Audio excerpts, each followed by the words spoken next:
there seems to be a bit of confusion when it comes to color correction versus color grading. Today, my frustration has led us to what's the difference between color grading and color correction. Let's get it.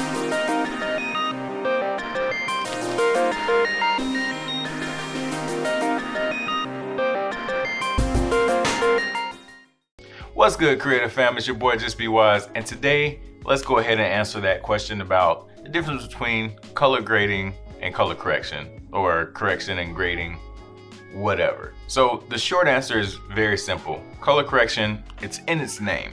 It's when you're correcting the colors. So color grading, however, is when you're trying to give your film that, that very particular personal touch or feel, or, that je ne sais quoi, you know what I'm saying? The difference right there is grading is more of giving your film the mood, and it's the overall mood, whereas the correction is kind of like fixing the colors in your film. The correction is typically done on a clip-by-clip basis to make sure that there's not any kind of crazy differences between one clip to the next. Whereas grading is something that you're gonna overlay over the whole film. I mean, I get it, sometimes there's a little bit of shift from scene to scene. Some scenes may have a darker feeling and other scenes may have a more poppy feeling, so you change it there. But for the most part, the grade is gonna be over the entire film or whatever you're making, footage, whatever. So now when it comes to color correction, the ways you're gonna adjust that is really falls into two main areas. One is your exposure, and two is your color or your white balance. Now these are the things that you want to do first. You don't want to grade your footage and then kind of correct the colors, because that's not gonna work. I guess a good way to think about it is, let's think about it like this. Let's say you're in your house and you want to paint an accent wall. You're super excited, paint this accent wall. People gonna come in and be like, oh, this thing is popping. You look at your wall before you start to paint and you notice a couple of problems with the wall. A couple of holes left from when you had screws or nails to hold up a shelf. There was a hole in wall that was fixed and it has like a weird texture because the drywall wasn't sanded down properly, so it has a weird texture in some spots. And you never cleaned up your kids' crayon coloring that happened on the wall as well. So you see some squiggly marks down red, blue, yellow, and green because they wanted to make their own rainbow on the wall. I'm not talking from experience. My kids don't write on the wall, thank you, Lord. So let's say you decide, you know what? I'm lazy. I don't feel like doing that. I'm just gonna put the paint over the top of all of this and it'll be fine. So you do it. You work for like an hour doing your best paint job, and you look back to take a look at your masterpiece and you notice, man, these problems pop out more now than they did before. What is happening here? That's because you can't fix the problems with a color grade. You gotta fix the problems first. And now you got that nice new fresh coat of paint and some spots look awesome, but it just draws your eye to the imperfections.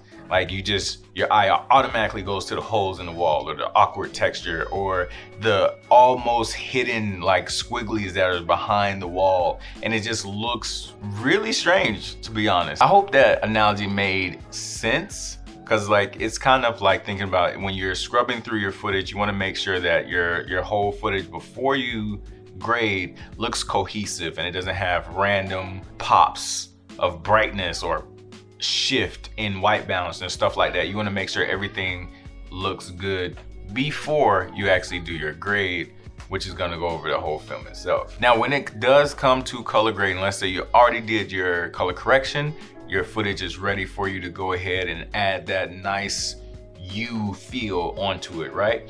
Now there's no real wrong or right way to color grade, because again, it's an artistic expression. So if you want to have a moody black and white with a lot of grain in it, you can do that. You good. If you want to have a super poppy, bright, like poppy colors, I don't know, poppy colors for whatever reason, you want to have the teal and orange look, but like a really poppy one. You want to have a more faded, somber look. You want to have more blues to make it look more down. Like all of these are up to you. It's not the same as with color correction, whereas a lot of that's more technical. This is more based off of how you feel and how you want your grade to look. Now, with that, this is where you can introduce LUTs. So let's say you're not really big into color grading and you found some LUTs from someone you like how their colors look and you like how their footage looks. This is a good way for you to kind of start to dip your toe in it. So you would do the correction regardless. Whether you like to color grade or not, correction is something that you should be doing regardless. So you do the correction, and now you can put someone's LUT on top of this, and you can tweak it to make sure that it's gonna match, not so much match, you can tweak it to make sure that it's gonna fit into your film. Because a lot of times what happens is, for instance, I bought Peter McKinnon's first LUT pack. I was super excited, I love Peter McKinnon, he's awesome. And I was like, man, this is good. But I didn't know what I was doing. There's no color correction done. And also, I didn't shoot in like a flat profile. So I just had this baked in profile already with saturation and everything. And I just threw his LUT on top of it. I was like, yeah, this looks awesome. It didn't, obviously. It looked terrible. Really, really, really bad. So you want to make sure, even after you use someone's LUTs, you're going to have to tweak it a bit so that it can work for you. And now, before we end this video, I do want to say a big thank you to Timur from, you know what, Timur, tell them where you're from. Hello, my name is Timur. I'm from Uzbekistan. It's located on Central Asia. It is not far from Kazakhstan in the Russia. Oh, right, true, okay. So, thank you for reaching out. And also, bro, your work is really good. So I do want to say I'm honored and I appreciate that you are able to learn anything from me, because your work is good, bro. Your work is really good. So I know you did have a question that you wanted to ask me. What's up? The thing that I was going to ask about is that, well, when you go handheld, okay, you hold your camera like this and no problem. But when you mount your camera to the tripod or glide cam, camera kind of holds like this. And the question is this thing supposed to be able to hold this heavy lenses? Maybe I'm just too worried that someday my battery grip and camera are going to, you know, break like like this. Oh, okay. Not something that's ever crossed my mind. And now you got me a little worried, because now I got to think about this. So, I'm hoping that the engineers who made these things thought about that. I don't know. But what I do know is, if you are concerned enough, Small Rig did make a housing for our cameras that includes the battery grip housing. So it's all like one housing. I'll put them on the screen now.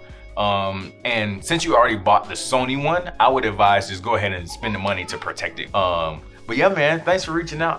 I really appreciate you reaching out. And the other thing that I would say is a big thank you for your channel, for your content. I guess one of the major things that I learned from your channel as well is you should be able to value the things that you already have and just try to take most out of it. That's pretty much what I want this channel to embody. It's just, you know, appreciate what you got and do the most with it as you can. And as you get better, you get better stuff, you know? And then at least we're not starting from ground zero with great technology and then complaining that technology is not up to par with us. I would love for this channel just to be known for people who just take their equipment and go above and beyond what the equipment can actually do. You know what I mean? But that's enough of my rambling, because I do this all the time at the end of the video.